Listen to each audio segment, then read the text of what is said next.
Bible कहेले कि पाप का मजूरी तो मृत्यु है, मगर परमेश्वर का वरदान हमरी प्रभु यीशु मसीह में अनंत जीवन हवे। हमनी का ऐसन काम कैले बनी जा जवन परमेश्वर के नाखुश करेला, जवन हमनी के दंड भोगे वाला पात्र बनौले बा।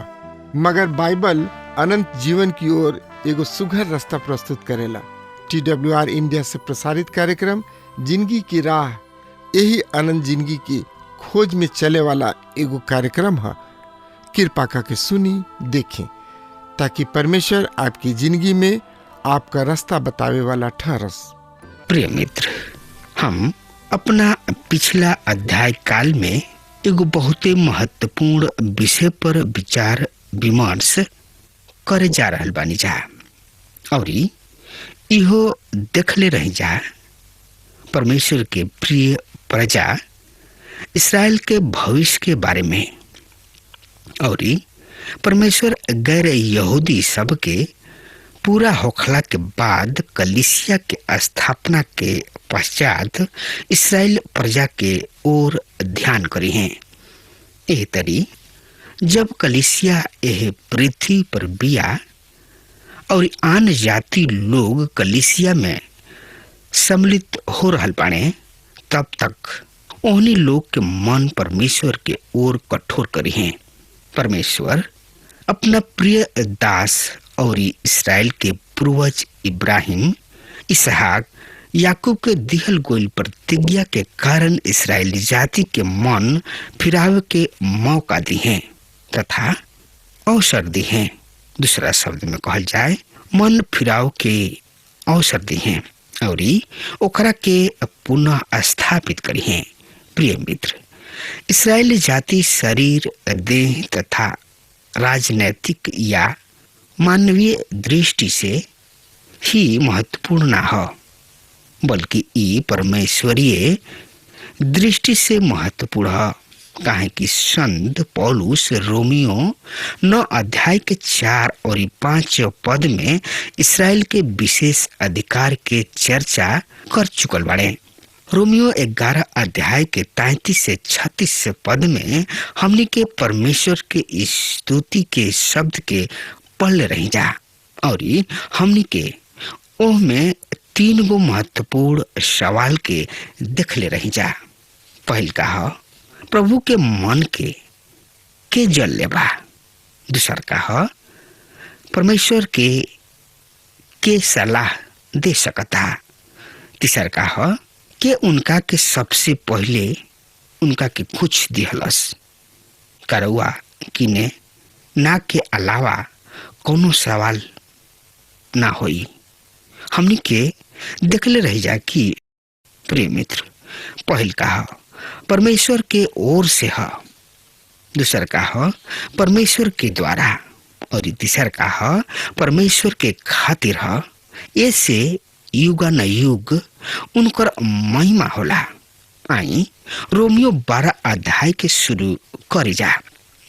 ये अध्याय के शीर्षक है आचरण यानी कि व्यवहार। हमार सबसे पहला खंड रहुए धर्म सिद्धांत संबंधी तथा दूसरा खंड विवरण से संबंधित रहे। अब तीसर का खंड कर्तव्य से संबंधित बा। तीसर का खंड के मुख्य बल कर्तव्य पर बा।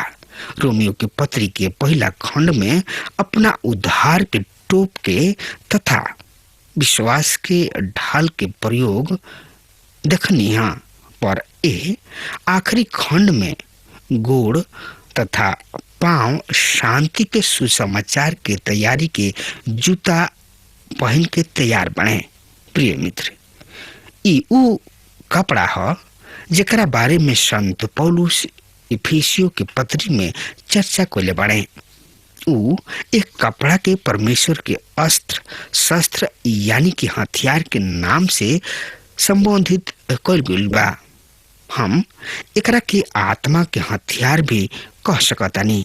आई एक नजर यह आत्मिक हथियार तथा अस्त्र शस्त्र पर भी एक नजर डाल नहीं जा, जौन की हमनी के आत्मिक संग्राम के खातिर बड़ा ही जरूरी बा।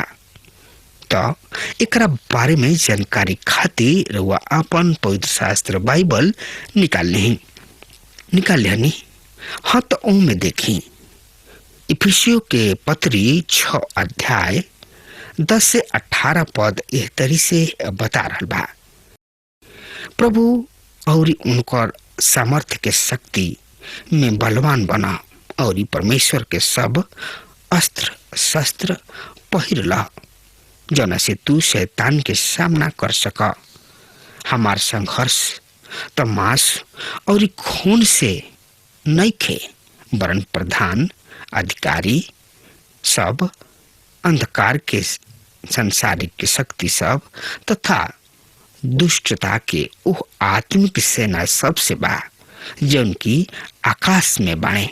ऐसे परमेश्वर के सब अस्त्र शस्त्र धारण कर ला, जौन से कि तू बुरा दिन में सामना कर सका और सब कुछ पूरा क के स्थिर रह सका, और सत्य से आपन कमर कस के और धार्मिकता के झिलम पहन के तथा पैर में मेल मिलाप के सुसमाचार के तैयारी के जूता पहन के स्थिर रहा।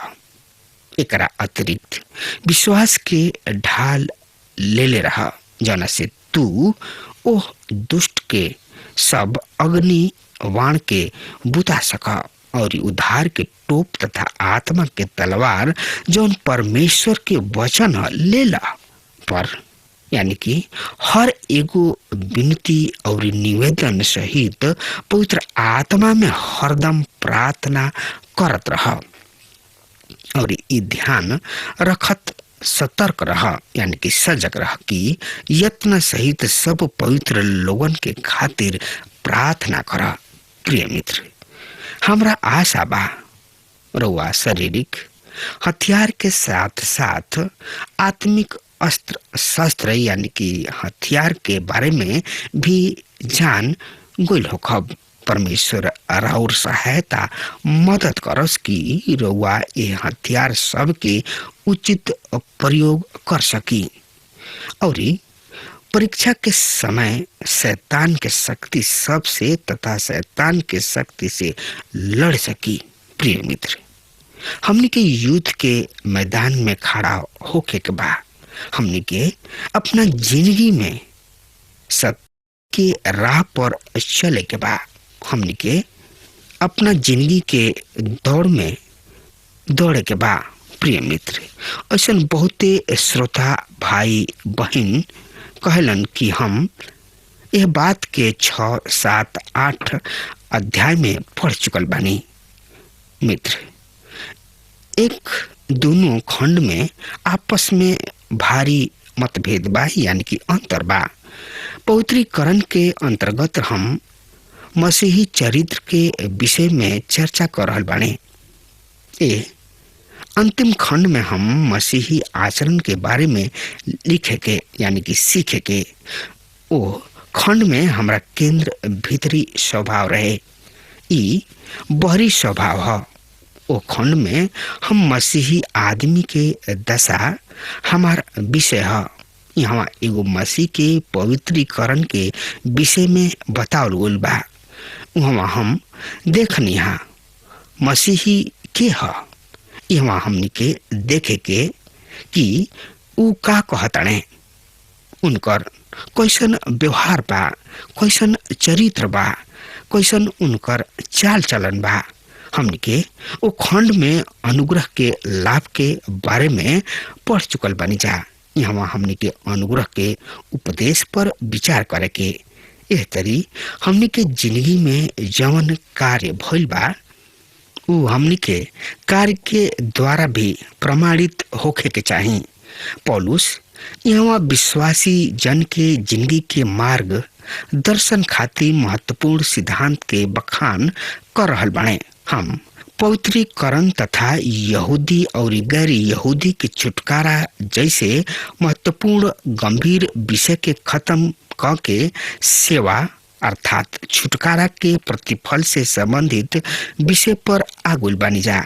तीसरा खंड के अंतर्गत हम सबसे पहले देखब कि परमेश्वर के संबंध तो एकरा बारे में जानकारी खातिर रुआ हमरा संगे पढ़े सुने समझे खातिर अपन पवित्र शास्त्र बाइबल निकालनी। हाँ तो ओहमे देखी रोमियो के पत्री 12 अध्याय 1 पद के हम पढ़ रहल बानी। सुनी रहुआ ध्यान से। हे भाई लोग, हम परमेश्वर के दया के याद दिला के तोहरा के आग्रह करतानी कि तू अपना शरीर के जीवित पवित्र और ग्रहण जोग बलिदान क के परमेश्वर के समर्पित कद। यह तोहनी लोग के आत्मिक आराधना है। प्रिय मित्र, शरीर के तात्पर्य है संपूर्ण व्यक्तित्व, अपना संपूर्ण व्यक्तित्व के समर्पित कद। पहल का ग्रहण जोग से मतलब बाकी परमेश्वर के खुश करे जोग अर्थात जौन परमेश्वर के भावे। दूसर कहा परमेश्वर के दया से तात्पर्य बा परमेश्वर के तरस, दया तथा कोमलता जौन की हरदम हमनी खातिर उपलब्ध बा। हम प्रतिफल एकर अनुभव करतानी, विशेष रूप से दुख या संकट के समय हमनी के अपना शरीर से परमेश्वर के महिमा काहे करे के चाहिए। संत पौलुस पहला कुरिन्थियों 6 अध्याय के 20 पद में इस सवाल के जवाब दे रहल बने। संत पौलुस फिलिपियों 1 अध्याय के 20 पद में खुद के अभिलाषा के एह तरी व्यक्त करताने। हमरा हार्दिक आशा और अभिलाषा ई बा कि हम कोनो बात में लज्जित ना होई, पर जैसे पूरे साहस से मसीह के महिमा हमरा देश से हरदम होत रहले, ओसे ही अब ही भी होके, चाहे हम जिंदा रही या मुँह जाई। दूसरा कुरिन्थियों 4 अध्याय के 10 पद में वो बता रहल बाणे कि हम यीशु के मृत्यु अपना देह में ले फिरिना, ताकि प्रभु यीशु के जिंदगी हमरा देह में प्रकट होके। अपना शरीर के द्वारा परमेश्वर के महिमा कैल ही हमनी के वास्तविक तथा विवेकपूर्ण सेवा है। हमनी के ई सेवा परमेश्वर के मन के अत्यंत भावेले। प्रिय मित्र, ज्यादा जानकारी खातिर यही रोमियो अध्याय के 12 के 2 पद एक तरी से बता रहा बा। सुनी, इस संसार के अनुरूप मत बना, पर अपना मन के नया हो जाए से तू परिवर्तन हो जा, कि परमेश्वर के भली ग्रहण जोग और सिद्ध इच्छा के तू अनुभव से मालूम करत रहा। प्रिय मित्र, अब कल्पना के आधार पर कार्य कोई छोड़ दा। दूसरा के देख के जिंदगी मत बितावा। संसार के रीति रिवाज पर चलल बंद कर दा, काहे कि तू संसार से अलग कइल गइल लोग हवा। चौथा है तब का करे के होई, कैसन जिंदगी बितावे के बा या कैसन जिंदगी बितावे के होई। पांचवा है तू संसार जैसा ना बल्कि अलग किस्म के दिखाई दा।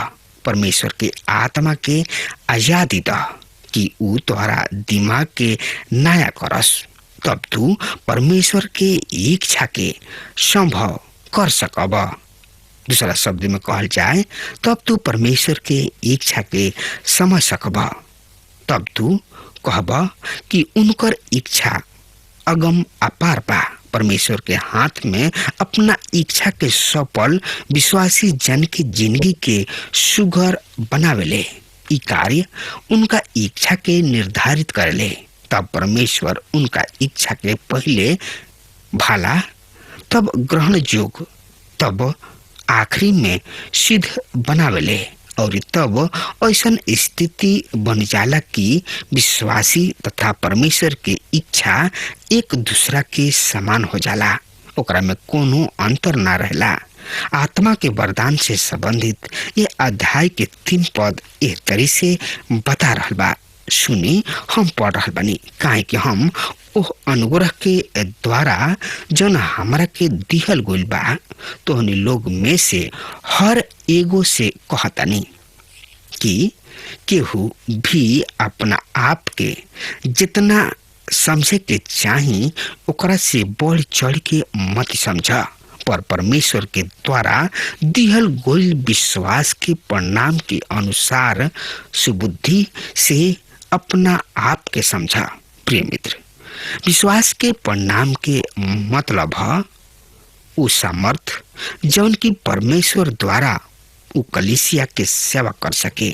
ऐसे जबकि ई सामर्थ परमेश्वर की ओर से प्रदान कुल गुल बा, तो केहू के भी खुद के दूसरा अधिक समझे के अधिकार नहीं है। ई अपना आप के धर्मी समझे के भावना के प्रदर्शन होई। अब घमन करे के कोनो कारण नहीं है। यही अध्याय के 4 और 5 पद एक तरी से बता रहल बा। सुनी, मन चित लगा के हम पढ़ रहल बानी। काहे कि जैसे हमनी के देही में ऐसन बहुते अंग बा और इस सब अंग के एक एक गो काम बा, वैसे ही हमनियों के भी बहुते बानी जा। मसीह में एगो देह बानी जा और हमनी के एक दूसरा के अंग हैं जा। प्रिय मित्र, कलीसिया में हर एगो के अलग अलग कार्य बा, जैसे शरीर के सब अंगन के बा। ए तरी हर एगो कार्य अलग अलग बा तथा अपना स्थान पर बहुत ही कीमती तथा बहुत ही महत्वपूर्ण बा। पौलुस के अनुसार कलीसिया के एकता केवल मसीह के द्वारा संभव हो सकता और ई वास्तविक एकता है और ओकर आधार आत्मिक है, शारीरिक ना। ये अध्याय के 6 पद ए तरी से बता रहा बा। सुनी, जबकि वो अनुग्रह के अनुसार जौन हमरा के दिहल गुल बा, हमने के विभिन्न तथा अलग अलग वरदान मिलल बा। तो एकरा के भविष्यवाणी के वरदान मिलल बा। उ विश्वास के परिणाम के अनुसार भविष्यवाणी करे। प्रिय मित्र, वरदान खातिर यूनानी भाषा में ऐसन शब्द के प्रयोग कइल गइल बा। एकर तात्पर्य ओह वरदान से बा जौन की परमेश्वर के अनुग्रह द्वारा बिना कीमत चुकौले प्राप्त भइल बा। ई वरदान आवश्यकता सबके पूरा करे खातिर दिहल गइल बा। 7 और 8 पद एह तरी से बता रहल बा। सुनी, यदि सेवा के तो सेवा में लागल रहे, जे शिक्षक बा उ शिक्षा में लागल रहे, या उपदेश बा उ उपदेश देवे में लागल रहे, दान देवे में लागल रहे, उदारता से देवे में लागल रहे। प्रिय मित्र, नेतृत्व करे वाला मेहनत करे, दया करे वाला प्रसन्नता पूर्वक करे। प्रिय मित्र, कलीसिया में जेकरा के जौन वरदान मिलल बा उ ओकरा के हरदम कलीसिया के विकास खातिर प्रयोग करत रहे। पौलुस नामधारी कलीसिया के नाम वरन विश्वासी सब के मंडली के बारे में बता रहल बाने। प्रिय मित्र, अब हमारा समय खत्म हो रहा बा, तब तक खातिर रुआ हमरा के आज्ञा दही। परमेश्वर रुआ के और रुआ बाल बचन के बहुते बहुते आशीष देस। आमीन। हमके विश्वास बा कि ई कार्यक्रम आप सब खातिर फायदेमंद सिद्ध भइल हुई। हम चाहतनी कि आप सब अपन अपन आशीष हमरों से बांटी। अगर आप सबके लगे बाइबल से चाहे आपकी निजी जिंदगी से कोनो सवाल होके चाहे कोनो समस्या खातिर प्रार्थना करावे चाहतनी तो हमारी फोन नंबर पर जरूर संपर्क करें। परमेश्वर आप सबके बहुत आशीष प्रदान करें और आज का दिन आप खातिर सुखद बनावे।